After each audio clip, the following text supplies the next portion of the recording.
So Stuart, we're going to talk about driven track systems. And I guess the first place to start is really how a driven track system differs from a typical linear reciprocating actuator. With a driven track system, you have continuous motion. So you can take a product from a start position, it can go around various functions, various assembly areas, and return back to the start. There's no loss because you are not having to move backwards and forwards. And in that essentially means you gain higher throughput of your products. Okay, and so what we're talking about is product handling, moving product through a number of stations around a circular track format. But we're all familiar with conveyor systems, and why not use a conveyor system as opposed to a driven track system? Conveyor systems have their place in the market. They are good for sort of low accuracy, low speed requirements.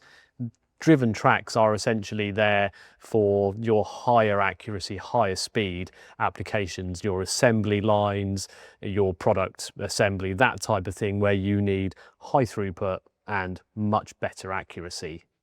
Okay, so essentially what we're talking about is, product assembly. It could be assembling a pump mechanism, for instance, or some sort of medical device that's got multiple components where you need a repeatable accuracy from station to station, maximizing throughput. Where would a driven track system fit in your sort of entire machine line, process line? Quite often, the driven track will be the center of the machine, it will be the heart, because the system is moving around from various stations. You may have screw-in stations, drill-in, assembly parts. It will be the center of the machine, and everything else is then built around it. Yeah, and I guess, it's worth sort of mentioning where HepcoMotion started with the driven track system, the DTS.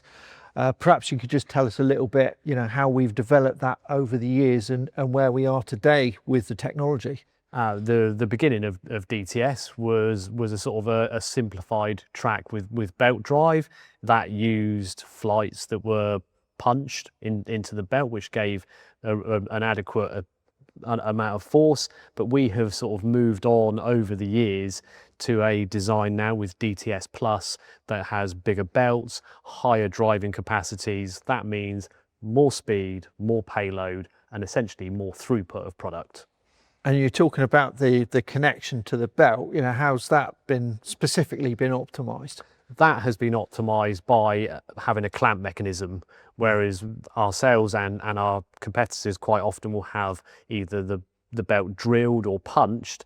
We've removed that completely, and that essentially gives a much stronger belt and allows much higher forces when driving. So we're not compromising that driving force at all, and I guess that sort of leads on to the next question. How does that affect the dynamics and the payload of the system? Essentially, it allows us to do more.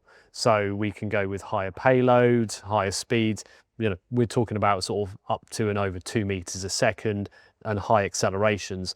That essentially means that as the carriage moves through its stations, your pitch time is reduced so that your parts per minute increases. And essentially that is what everybody requires for their applications now and in the future. Okay, so a customer might be configuring a DTS driven track system and they'll be looking at the overall shape. Maybe it's an oval system or a rectangular system.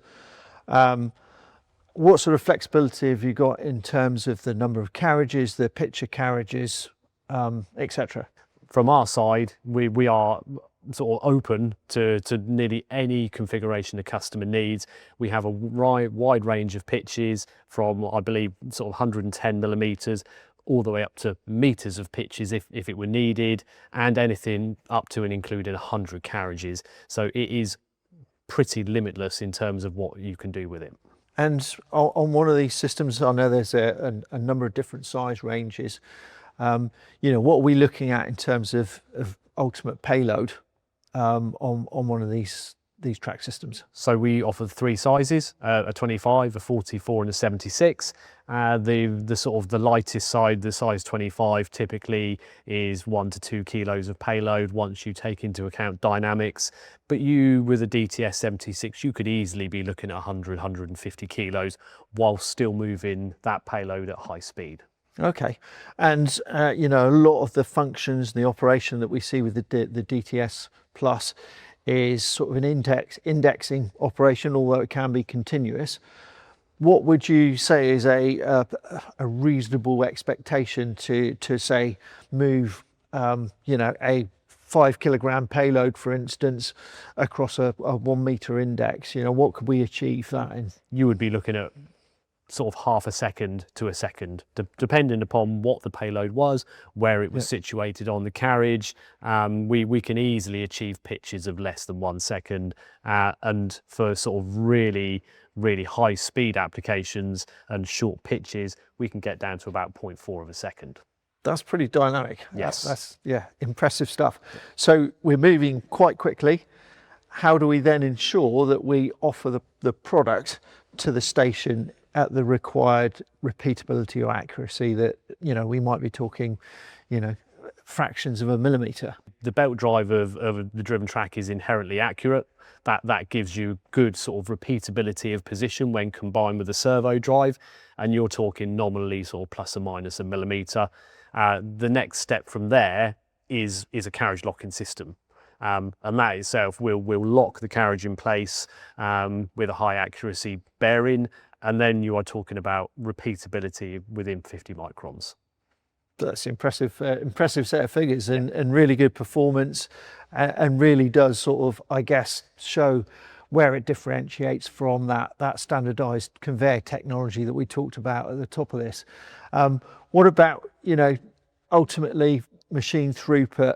You know, what could we be realistically looking at in terms of numbers? You're getting into hundreds of parts a minute. Essentially, it will all depend upon how many carriages and the pitch of the carriages, but you could easily be doing 200 parts a minute, because your step times and your dwell times can be very short with your assembly processes, and the DTS can just run continuously 24/7 without maintenance. Proven technology. Great. And the standard system we see is typically an oval, but what other configurations have we got, and how can that be orientated? So we've got, as you've said, oval configurations. We can do a rectangular configuration. We can also look at non-standards. You may want a triangular configuration. It's rare, but it's possible. And the other configuration that is common with customers is essentially 2 systems on their side as parallel running, which is ideal for very large sort of products and sort of pallet sizes of assembly lines.